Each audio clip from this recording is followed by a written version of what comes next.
Hi guys, welcome to the Mobile Leads Meetup. My name is Janka, and I was working in Kiwi for 6 years as a project manager. I spent 4 years as a project manager in mobile team here in Kiwi. And as you know, today we are going to have a panel discussion between our 4 amazing guests. So let me introduce them. Tomáš Čejka. Say hi. Hi, hi. Applause, please. So Tomáš is an iOS platform lead at STRV, based in Brno. He has been developing iOS apps since iOS 3.2, and the first iPad was presented. Tomáš worked on a few apps featured in the US App Store and also developed an app that appeared in the Apple TV show Planet of the Apps. Apart from leading a team of 30 iOS engineers, he likes coding puzzles. Right. Welcome. Thank you. Our second guest is Petr Šabata. That's me.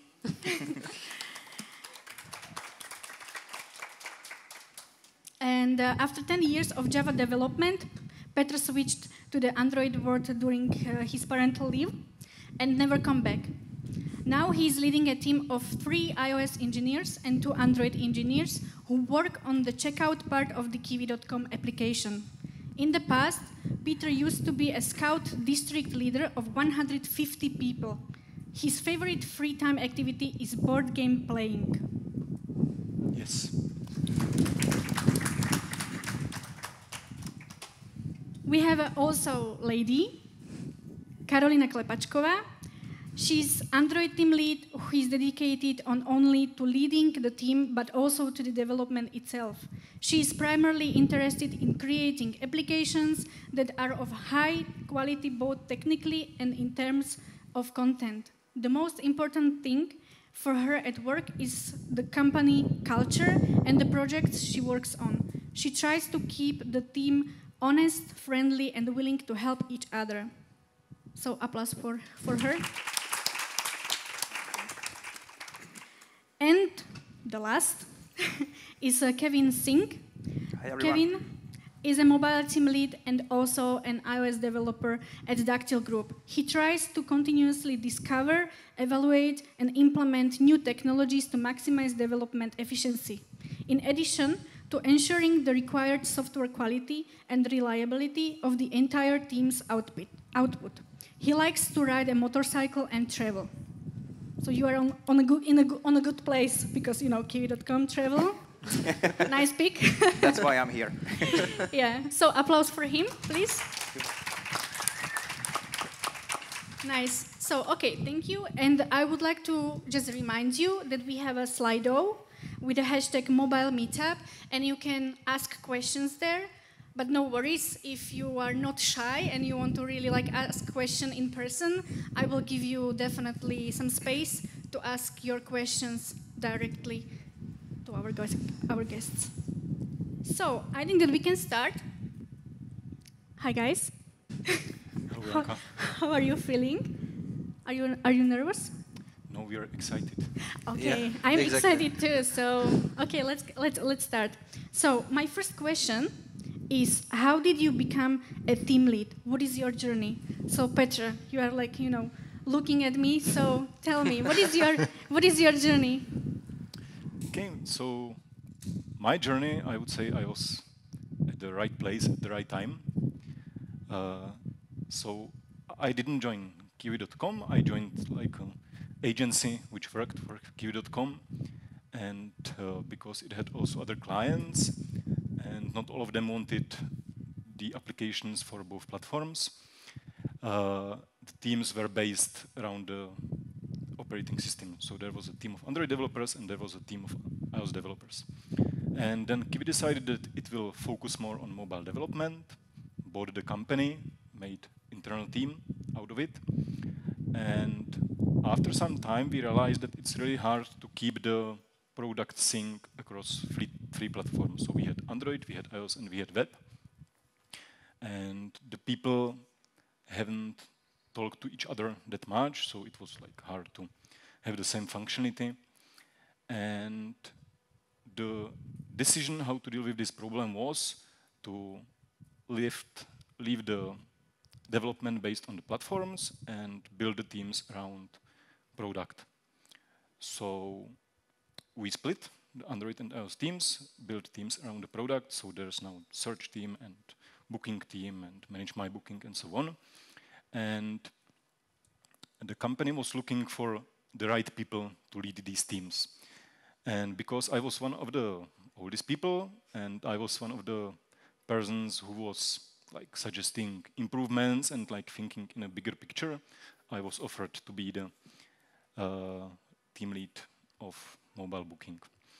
And you know, the switch from position of an individual contributor to team lead position is not that easy, or at least it wasn't that easy for me. I'm more like introvert guy. I was used that my work consists of sitting in front of my development ID and like creating lines of code. And I had to change the mindset and realize that now my work is evaluated based on performance of my team and not me personally. And I cannot do everything at once. So I had to go through this transformation. I would say I was able to do that, but it definitely took some time. So that's pretty much it. Was it like different or difficult for you to just, you know, like one day you are just a developer and like the other day you are a leader leading a lot of like people and, you know, like the responsibilities there? Like I wasn't afraid of the change. I was like, okay, so I have this vague idea how it's supposed to work. So we're supposed to do these, you know, one-on-one meetings, and we're supposed to have these ceremonies to decide if our process is good and if we can improve it, and so on. So I was like, okay, so fake it till you make it. And yeah, the people seems to be pretty happy, so it's probably working. And from the past, I had like my volunteering experience from the scout group when I ended in a similar position. So I was like the guy who was able to do things. So when the old leader decided to quit, I was like, hey, you're like the one who's doing most, so you should probably be the leader now. And yeah, it was maybe similar. Like it was quite often easier for me to do the things on my own than to delegate them. And until I have kids, it worked pretty well. With 3 kids, it stopped working because I had much less time. So I realized that, you know, like single person doesn't scale. If you want to scale, you need to delegate and like help your people grow and so on. So it's like the same, independent on the context. Thank you so much. And what about you, Kevin? What is your journey? Well, my whole journey started like during my studies when I had to choose bachelor thesis, and before I haven't known that I would do or I would be a developer in the future. But there was one topic about Apple, and as an Apple sheep, I wanted to choose that one, and that was the app for Apple Watch. So after that, I was more into development for Apple. So I found some internship here in Brno and started like working for the company. And after some time, I found one summer academy in the US that was like based for iOS development.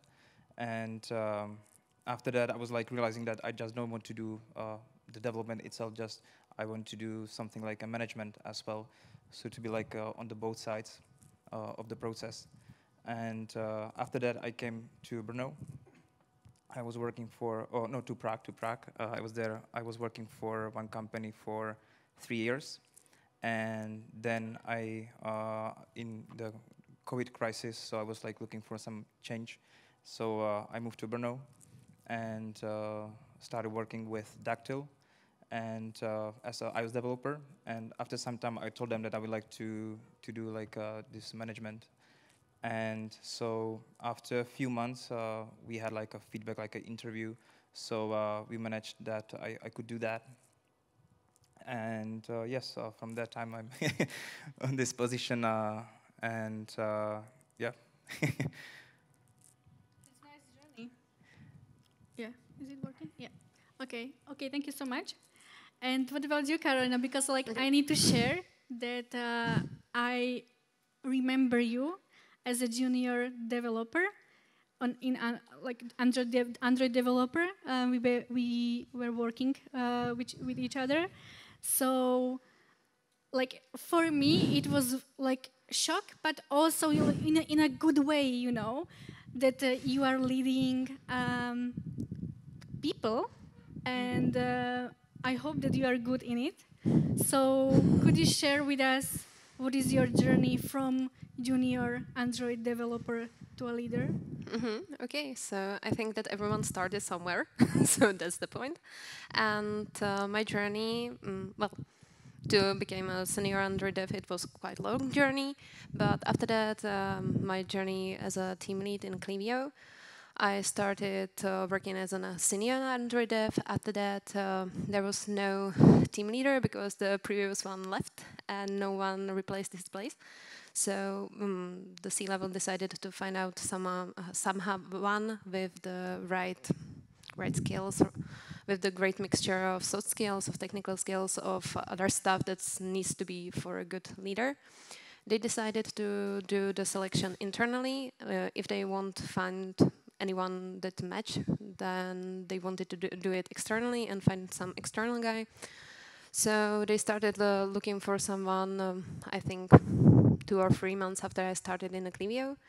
And there was some selection. Everyone was signing for it from the Android team, but me and one other guy, we didn't, because I couldn't realize that I can lead the team, because I was quite frightened, like, yeah, if I'm the right person for doing it, if I'm good technically, if I can bet the others, persuade them to do the things I want. And then after a week or so, after the pressure from other colleagues, I signed for the interview.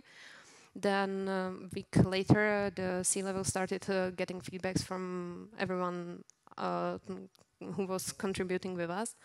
Then we had an interview around 2 hours. There was quite tough questions, like if you need to fire someone, what would you do? And stuff like that, so that was quite terrible. After then, I think that they had 2 weeks to decide. After then, they decided that I got the best mixture. And I was quite scared because I was the only girl or only woman in the dev team. That was around 40 guys, so I was like, okay. Not only in Android, but across all teams. And I was like, okay, they won't follow my rules or anything. But then I realized that the guys are really supportive, really great, and that's how I became a team leader. And I think from that day I went a long journey, did a lot of improvements, some academies and other stuff, so I hope I lead the team well and everything moved to the better way, and we are in better shape than we started, so that's it. Okay, thank you so much. It's nice to see you on that position, really. And our last guest, what about you, Tomáš? Well, so actually I'm in this role for a second time. First time I was a mobile team lead, it was in my previous company. And actually that was the reason why I left the company, because, you know, I was a lead, but still I didn't have enough power to protect my team, and actually the communication between our level and, let's say, the management of the company, it didn't well. So I decided to leave and go back as a developer. So about 6 years ago, I joined STRV.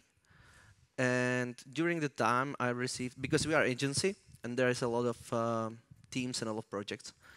And during the time I got, harder and tougher and bigger projects. So actually, one year I spent leading 5-6 people on just one project. So it was, you know, in comparing to the other teams, like a regular team lead. But there was still, and we are trio of leads because we are I feel like 30 people. But there wasn't a chance to be promoted. But after my colleague from Brno, actually, he was promoted a year ago, I think, or 2 years ago, to be head of labs. So he moved more to the product position. The team lead position was opened again. And after some discussion, because I didn't want to go again to the same position as in my previous job, so after some discussion, I decided to try it again. I believed that this company, and especially the C-level and all people around, are much different than in my previous job. So yeah, everything is going smoothly then, and I feel really comfortable in my role again. So yeah, that is it. Okay, thank you so much. Like after listening this, I need to say that basically every one of you need to be really brave and need to really believe in yourself, because sometimes you kind of appeared in the position and you need to really believe that you can do this, and you need to try and maybe learn on your own like mistakes. So maybe this is also for you. If you are thinking about being leader, like you can be, it's only on you. And maybe after this discussion, you can discuss how to do that in person with the guys. But okay, let's go back to the questions. What is your best advice on how to lead a team or how to not lead a team? This is on you. You can pick. So, Peter, Okay. tell me. How to lead a team? It's a good question. The thing is that the team consists of individuals, so I'm trying to take into account the people as persons. Like everyone has his own problems, his own ambitions, and when you take that into account,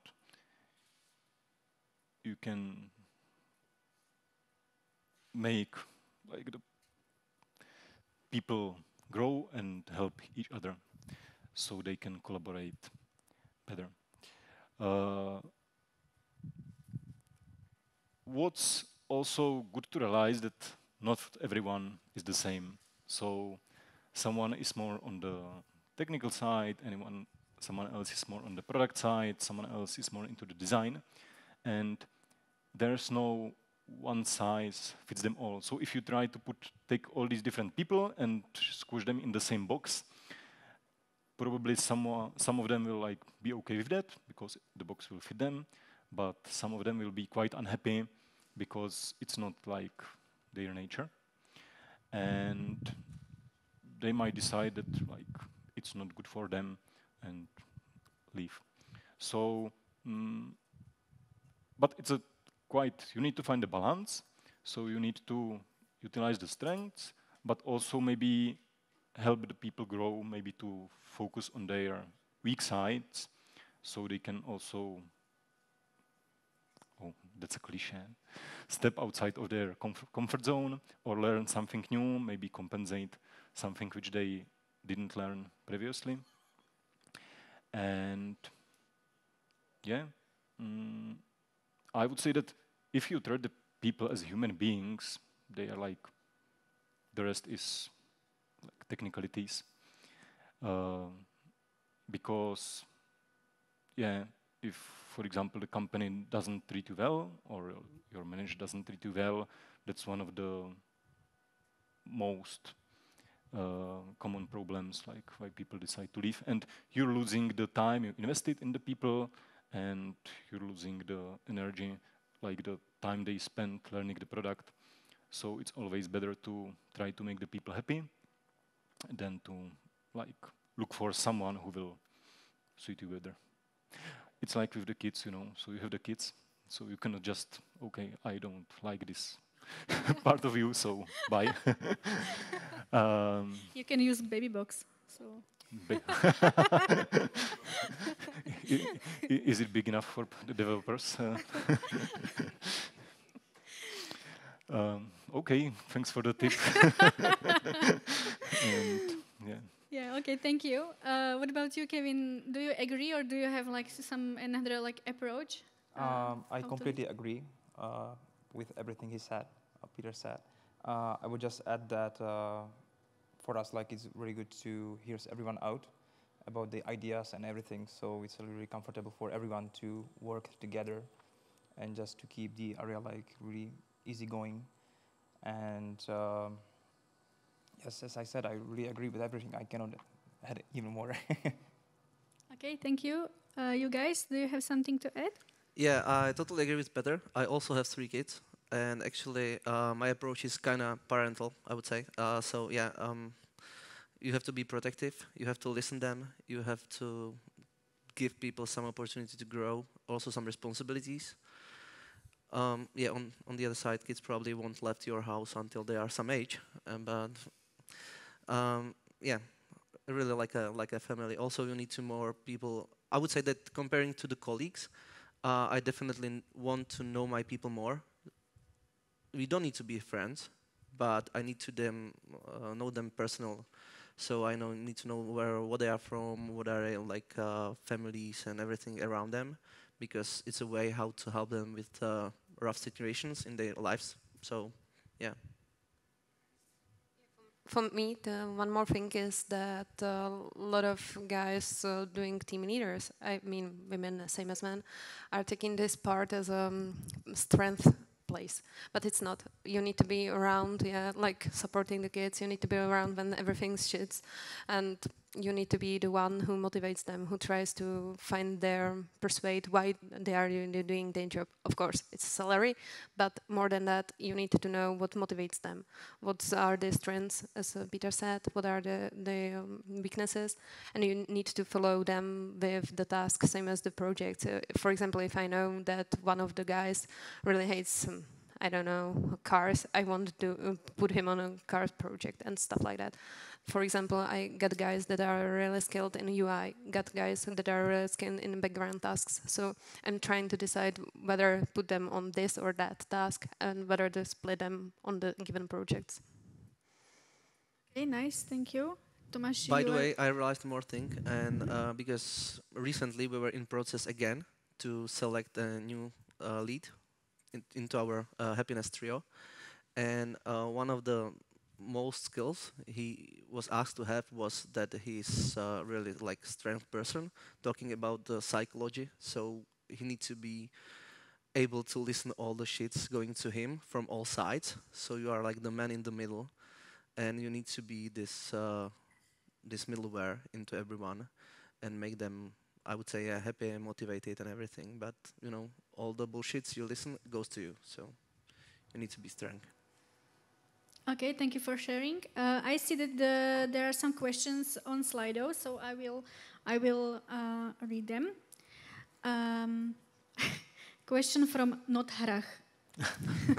What's your number one advice to manage difficult personalities in your team? Not to have them. Okay. Maybe something more. So easy. Baby box, yeah.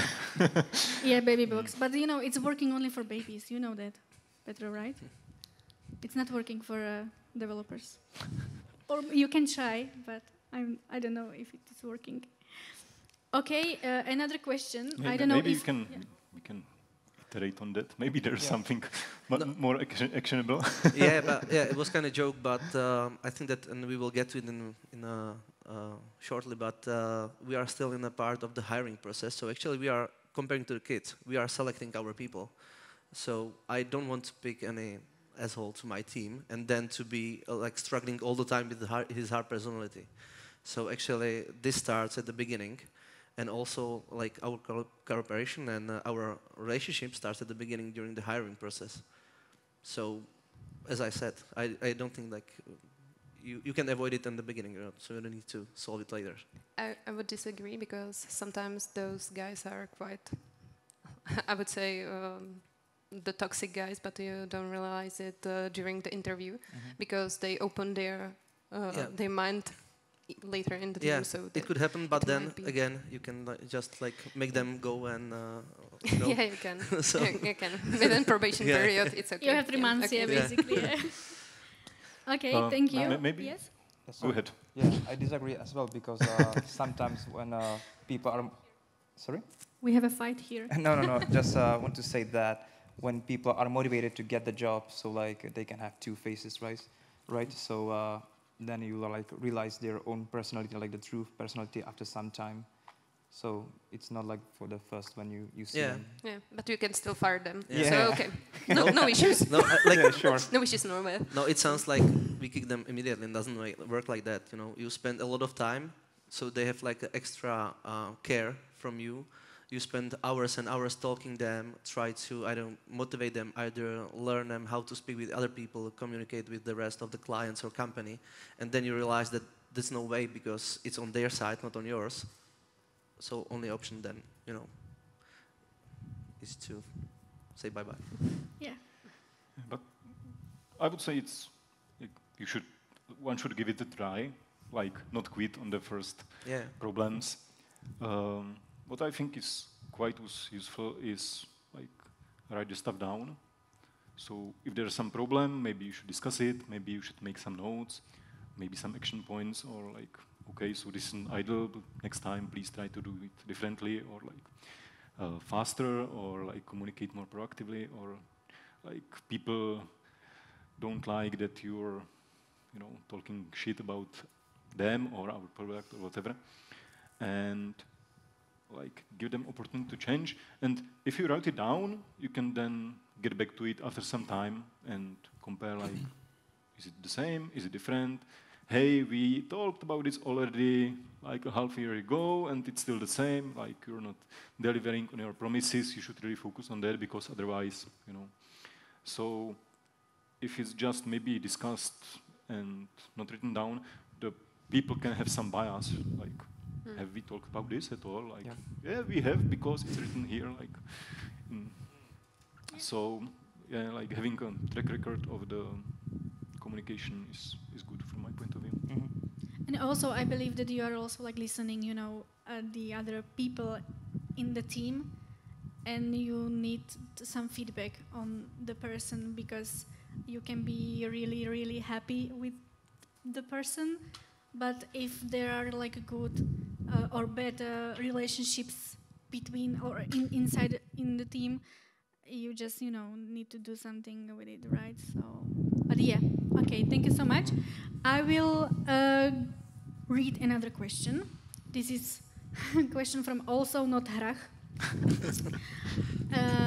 What's your advice to build trust within a team, and how would you repair it if it gets broken at any point? Think about it.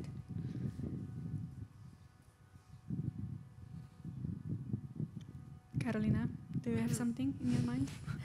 Thinking about it.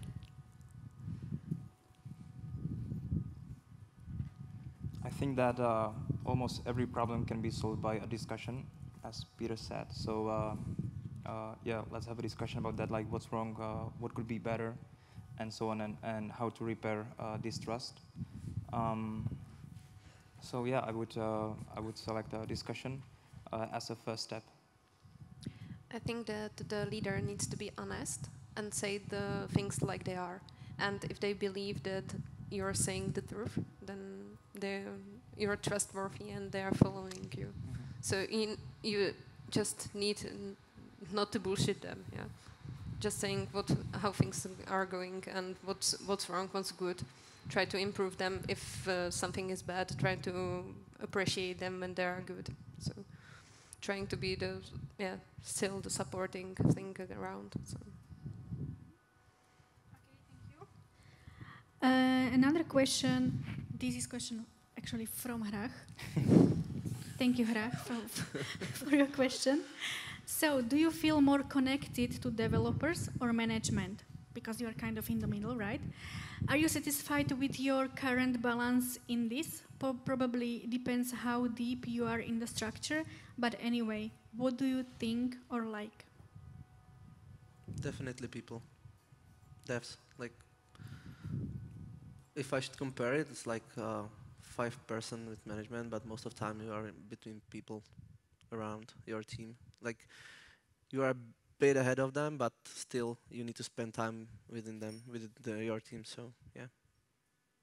As I have, well, not sure. Okay, as I have a smaller team, it's still I'm coding, so that's why I'm more in depth than the management. Same here. We have a smaller team as well, so I'm more with developers than management.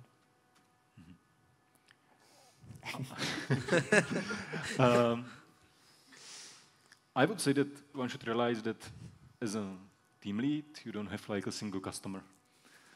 So you have your people as a customer. They're looking for your support. They're looking for your encouragement, like for your knowledge and so on. But you have also other customers. So for example, because we're leading engineers, we have a product as a customer, and product wants us to deliver something. So we should try to make them happy as well. So if, for example, I'm forced by the product to compromise on the quality of the delivery, I will probably back up my people and say, hey, like, yeah, this is some just artificial deadline, so we need 2 more weeks to stabilize it, because otherwise it will be a shitstorm. On the other hand, if product wants stuff and we're not delivering it, and we're like product company, I'm also not satisfying the needs of this other customer. So there needs to be always a balance. And yet another customer might be, for example, other teams, because there are dependencies, they need stuff from us, and like we're not happy if someone is blocking us, so the other teams are not happy if we are blocking them. And yet another might be the management, because they have their own agenda. So you're on a difficult path to balance this. But overall, I would agree with my co-speakers that like the people are the primary side I'm like taking into account, and the rest is like a side effect of happy people and productive team. Okay, thank you so much.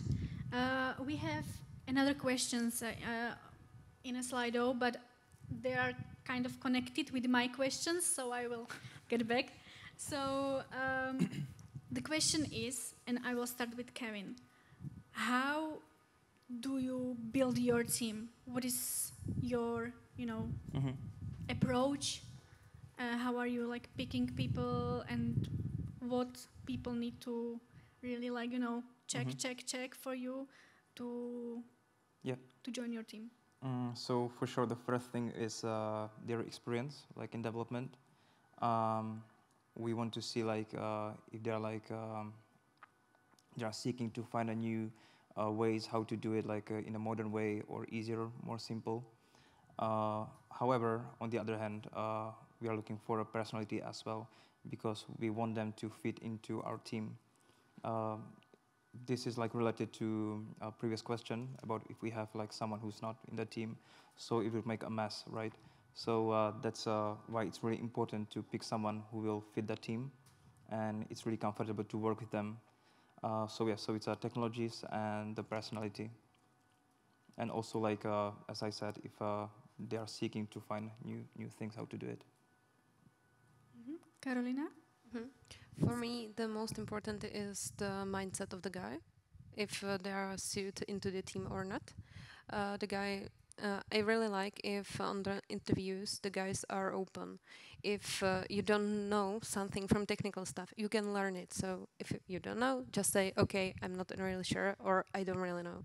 That's okay. But when there are some guys that are bullshitting me, like, yeah, I was thinking, like, wait a minute, wasn't it something about... yeah, I totally dislike those guys.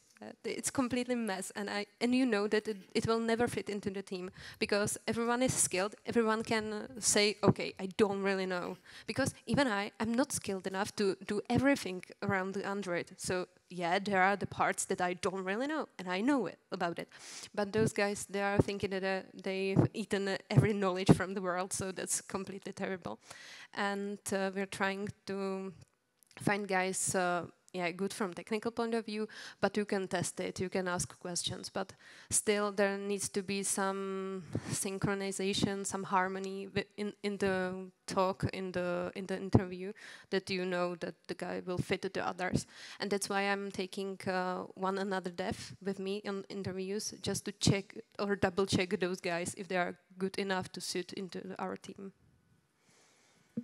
Good tip to take someone with you on interview. And Tomáš, are you taking somebody like, you know? Yeah, I agree. And actually, also it's related to the previous question. Like, either I sounded like I'm strict. We never ever kicked off anyone. So even for these 5-6 years. So our process is quite long and strict. We have like, I don't know, 5-6 rounds. But never mind, we are talking and checking your English level or tech skills. There is always a note about your personality, how people who talk to you liked you. And to get to STRV, you will talk like with 5 or 6 people, and all of them also like judge your personality. And exactly what Kaya said, that we usually try to. We also have like the technical round in pairs. And we usually try to even ask these stupid questions. If like how the person or the guy, the candidate, will react. If they will try to, make us as dummies, that he's smarter, or he will take it like, okay, I don't need to know everything. So we are really trying to push them like to the wall and see their reaction, because you know how they will react under the stress with stupid situation in the company and everything like that. So yeah. That's the process. Yeah, and I guess that's also like good to ask this question, dummy question, because you can see how they are like explaining things, and like working in a team is like huge brainstorming, right? And like sometimes they really need to explain something to somebody without being emotional, angry, or just, so like this is a very, very good tip or approach. Yeah, also like it would sound like it's formal, but we have like a structure of 30 people, and this process is also related to current how to say it, like the split of the team. So if we need more juniors, and we are focused to juniors to balance the team. Of course, the hiring process is simpler, but if we need to get out of the market some senior or lead, definitely this interview will be much harder for them, and also this personality check. Peter, how it is working in Kiwi? Mm-hmm. I would say that the team benefits from variety, that like different people can contribute different stuff to the team's dynamic. Because, for example, when you take 2 strongly opinionated architects and put them on the same team, they will either fit together and be like happy creating their ways around the world, or maybe they will have different ideas and they will like fight really hard. So maybe it's better to have, for example, one person who's really into the architecture and another one who's more happy to build his own stuff, maybe like owns out how to approach the problems and just do his things. And like as we were talking about the strengths and weaknesses, like this is one of the things to take into account. Apart from that, we're trying to make people who join the team feel like welcomed, be friendly, support them, and they usually appreciate it and fit right in, I would say. That's probably it. Okay, thank you. Sorry. do you want to share something else regarding this? Because we have a really nice question about building the team. How do you manage firing people? Any pro tips or funny experience? But serious question. This is from Hrach. Thank you, Hrach.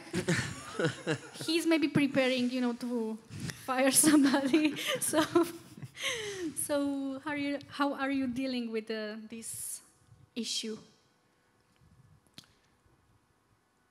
I would say that when someone isn't performing based on your expectation, one tries to push him where do you need the person, or you try to help him, then you push him, then you maybe push him a bit more, and he either goes with the pressure and improves himself, or maybe he starts to be unhappy that he's not receiving enough praise for his awesome work. You're just asking him to do stuff differently, and my experience is that these people leave on their own. So I luckily haven't met someone who would stay around just hanging happy in his... Well, really? Because I believe that there are people who are happy doing not enough for a lot of money and just, waiting until somebody will, point the finger hey, what did you do today? Because I don't see anything any code from you. So Yeah, are you I'm not coding anymore.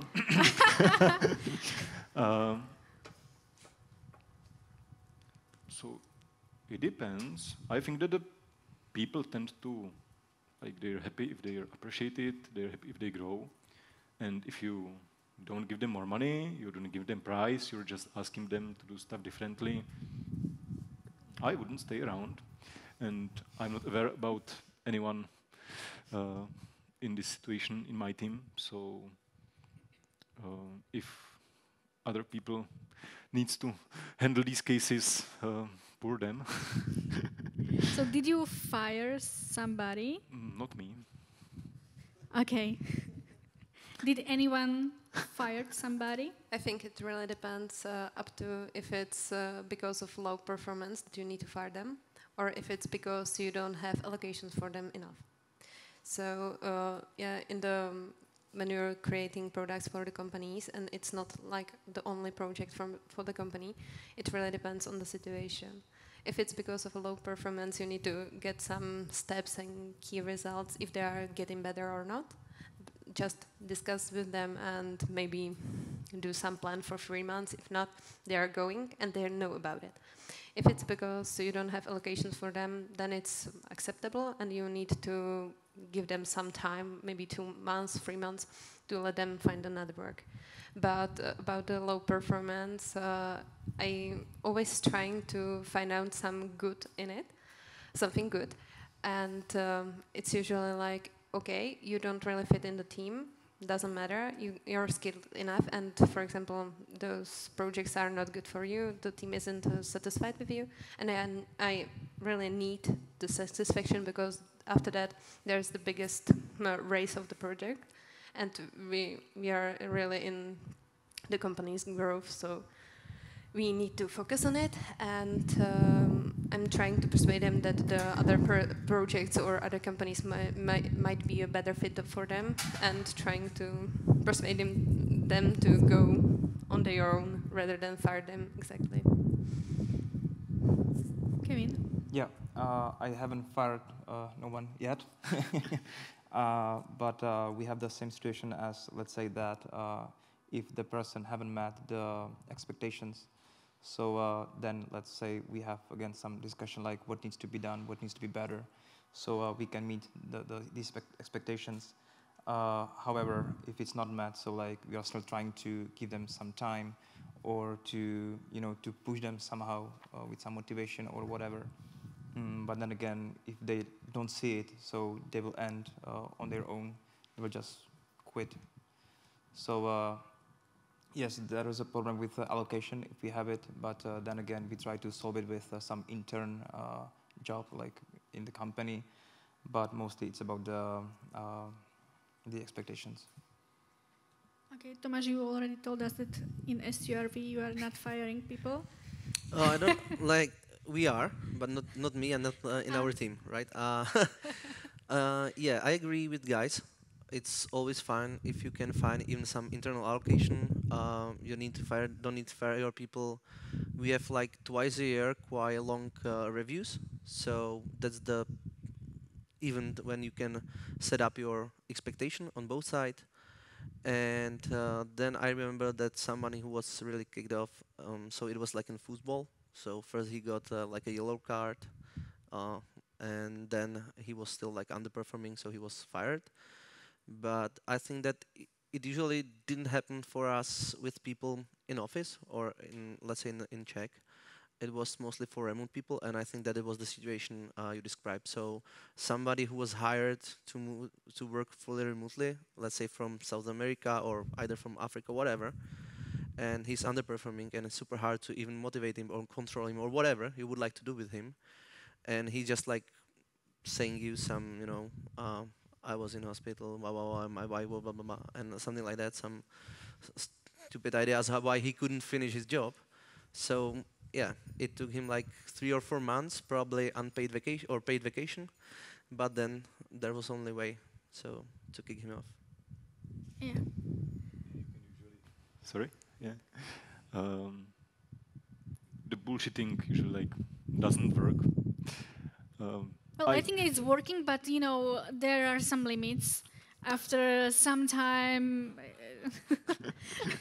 Yeah, I just remember about this lady. I was trying to give away some stuff, and she wanted it. And in these cases, I'm like, I wanted a gun. Like, I'm giving it out for free, so just come and pick it up. And it's quite often quite difficult. And she was like, oh, I'm so sorry, I had a kid, and then another one. So it was like, okay, you had a kid and another kid, and you cannot came. So, yeah, quit your bullshit and die like a man. Yeah. Yeah. Sorry. Yeah, but there's one fun story. One of my colleagues in iOS team, he's from Jordan. And he was back in Jordan for half a year in COVID. And one day he called us from mobile that there is no electricity and there is a snowstorm, in Jordan. It was like, what the fuck? Like, this sounds like this bullshitting. And eventually we opened Novinky CZ, if I may. Yeah. And there was, yeah.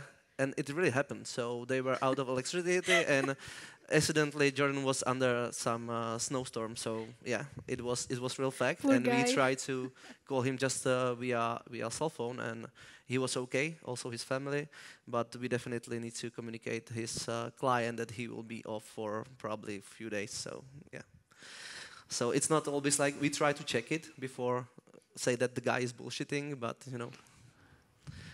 Okay, and also I think that you are team leads, which mean that when you have somebody in your team who is not performing well, and everyone from the team see that, it's kind of, I believe, demotivating also for them. Yeah. That, oh my God, I'm doing here this and that, and I'm trying, and this guy is not doing basically anything. Nobody is seeing, and so you need to also thinking not only about the work, but also how this behavior and the performance is affecting the team. Yeah. Problem with this is that these the other people usually doesn't see under the hood. So they don't know, for example, how much that person receives for his effort. So maybe he's on the same position, but he receives much less than someone else who has better performance. They don't see the pressure, for example, from the manager's side, because that's not something you're discussing in public, praise in public. Well, they are discussing their salaries, believe me. Okay. They are not saying, they're trying that they are not, but it's, Okay. know, rumors here, rumors there, and then maybe I'm not the correct person. I'm not visiting the pub that often, so.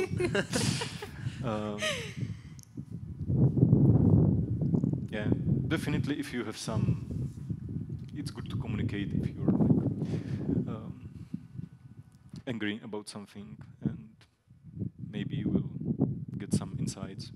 Yeah, better than to build the pressure and then say I quit because of this. Yeah, okay. I agree also with you that people tell the stories to each other. We did that during my internship. So You see, I was not bullshitting. It's really happening. Okay. Yeah, I think like everyone does it. And regarding to your question, for example, for that we have 4 feedback like interviews like in a team where you have a space to tell like what's wrong, if what bothers you and so on. So I think like it's okay to have. You said you have twice a year, right? Some like big interview. Yeah. Yeah. Big interview twice a year, but we are talking to people regularly, like every month for at least an hour and whatever. Yeah. So yeah. So like you can do something like this where you can discuss all the topics you need. Okay, thank you. And what is your biggest lesson learned from becoming a team lead? It's hard. Okay, I'm still on. Well, so working with people, you probably heard it many times, but definitely working with people is much harder with anything else. Like, so yeah, people are hard to manage. Sometimes I'm thinking that with the code and all these, let's say, technical challenges, my life was easier because you either solve it or not. But with people, it's usually for a long time run, and you never know the result. So you can put a lot of effort to build some relationship or a good team, and then it can break up in a second. So, yeah. Okay, for me, the biggest thing I learned, it's maybe connected with the biggest fuck up I did. Oh yeah, here is a question about fuck ups, so you can maybe start and we will be continuing. Okay, so I'll introduce the situation. We have allocations meeting each week. We allocate the guys for the project for the next week or two. And this was about one guy that I was thinking he will be working the whole week, so the full time for the next week. And I was saying, okay, everything clear, everything good for the allocations meeting. After that, I realized that he wrote me a message that he'll be half day off, one whole day off, doesn't matter, but he'll be off for 1 day in the week. I was like, okay, no worries, I'll communicate it with project managers, everything will be sunny, will be okay. And I had several more meetings, so I forgot to. And I was like, okay, yeah, I did everything good. The next week, the day he was off, then, of course, the project was in completely mess. And the project manager was like, okay, I need to reach the guy. So he wrote him on a Slack, nothing worked. Wrote him an email, nothing worked. So he called him, and the guy was on a funeral. So that was quite creepy. God. And I was like, okay, the day I did everything, and the day after, the project manager wrote me, hey, why didn't you told it to me? I was like, what should I do? And he was like, yeah, I tried to reach out those guy, and he was on a funeral. And I was like, you're kidding, no. And he was, no, not kidding. It wasn't funny, not really. Poor I was guy. like, okay, sorry for that. And I was so sorry for that and everything. And after this experience, every time I promise something, I write it down and do it as fast as I can, even if I had another meeting. So that was the big thing So I learned. taking notes, basically. Yup. Okay. Not funny, but... Well, the notes are not funny, but the funeral, it's kind of sad and funny at the same time. Yeah, you wouldn't realize that this is the issue why he's missing, so completely. Yeah. Kevin? I would answer the original question, the lesson. So the biggest lesson is maybe responsibility, because like you need to be responsible for all the projects you have and all the people like in the team. they work on. So that learned me a responsibility because I wasn't responsible at all. And another thing is talking, like in general. I wasn't talkative at all. So like you need to talk to your teammates and so on. So like that's another part what I learned. And regarding to fuck up as a team leader, I don't have yet because like it's like a short time I would say. So hopefully, it will last forever. Yeah, but I had a lot of fuck ups as a developer, so that's a different story. Okay, thank you, Petr. Yeah, the lessons learned is, I mentioned it in the beginning, but I will repeat it. Like, you doesn't scale, like one person doesn't scale. So if you want to deliver more stuff, you need to depend on your team and like give people space to grow and be okay with that. You cannot do everything on your own. You need to delegate. As for the fuck ups, I'm like, I hope that I'm quite benevolent. Like, yeah, you did this over the weekend because like they wanted it really bad. So okay, so just take a half day off. You don't need to write anything down. Just go on your own and enjoy your time and so on. And I had this guy who decided that he will move outside the Republic and move together with his girlfriend in one of the foreign countries. And was like, okay, yeah, I don't mind. Like, we're like kind of remote team, so I'm fine with that. So we'll just join the stand-ups and so on as usual. And so he moved out of Brno. And then I had meeting with HR, and I mentioned like, yeah, and I have this guy in there. He's working from there, but he has his contract is in Brno. Yeah, you cannot work from abroad, you know. Like, how dare you not tell me earlier?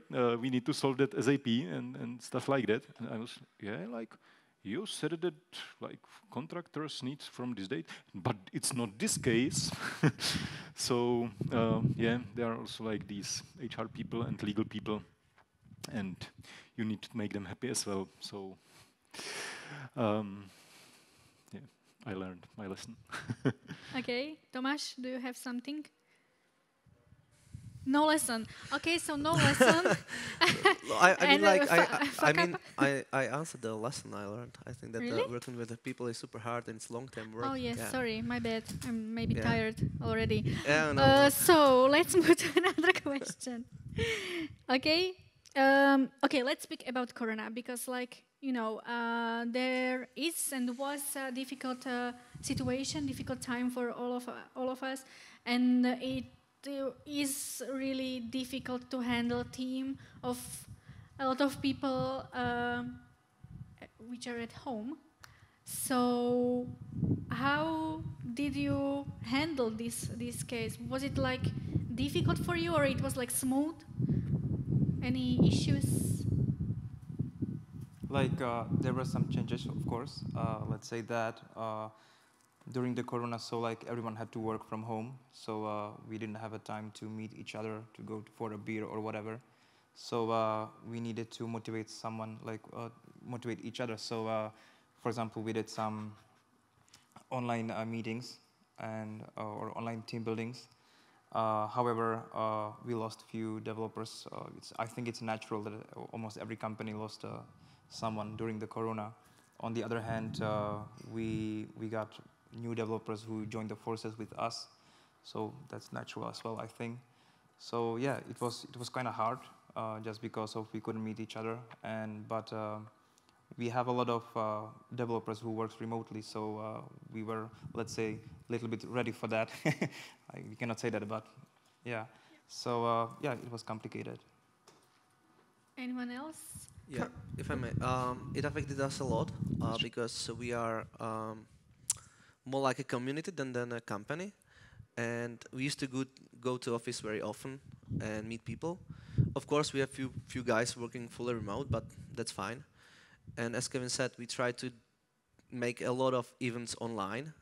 It was quite fun. It worked well, but after some time, it's still the same.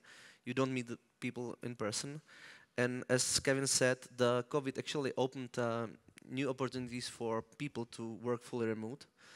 And of course, it's super hard for Czech company to keep, let's say, salary on the market with US company hiring you directly. It's impossible, actually.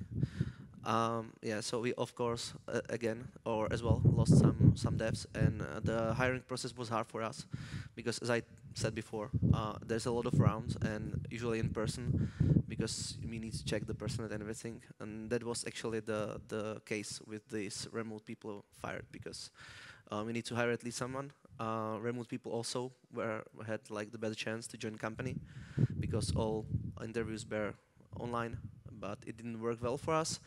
And we learned from that we would like again to restart this community, be in person in the office. We are okay with, or actually we are looking for expats, so we are not like focusing just Czech market, but we're like willing to get them into Czech, not to work fully remote. So yeah. For me, it was nearly the same, but the biggest challenge is to communicate things well, because when you're on site, you can just stand up and say, okay, guys, I got news, you need to follow it. And once it's a mixed team, remote guys with the on-site guys, you need everything that is crucial or needs to be said. You need to schedule a meeting for it. So for me, the communication was the hardest stuff. Not that people are not seeing each other. That didn't matter, but the communication was the stuff. Yeah, we used to be a remote team even before Corona, so it wasn't a big change. On the other hand, onboarding someone you haven't seen in person for several months, that's like not so easy, but I think we managed. And I was so happy to meet for the first time when it was possible. And the guy was much taller than I expected based on his so it's not only head and shoulders, but like surprisingly, it's, you know, the full body. Okay, guys, like I have a lot of questions, and also on slide there is a lot of questions, but unfortunately we don't have time. So I will end it, but you can discuss, you know, after this with the guys, and yeah, ask question in person. So this was a very juicy discussion. Thank you so much for that. And yeah, let's discuss other things during drinking beer. Okay. Thank you. Thank you too.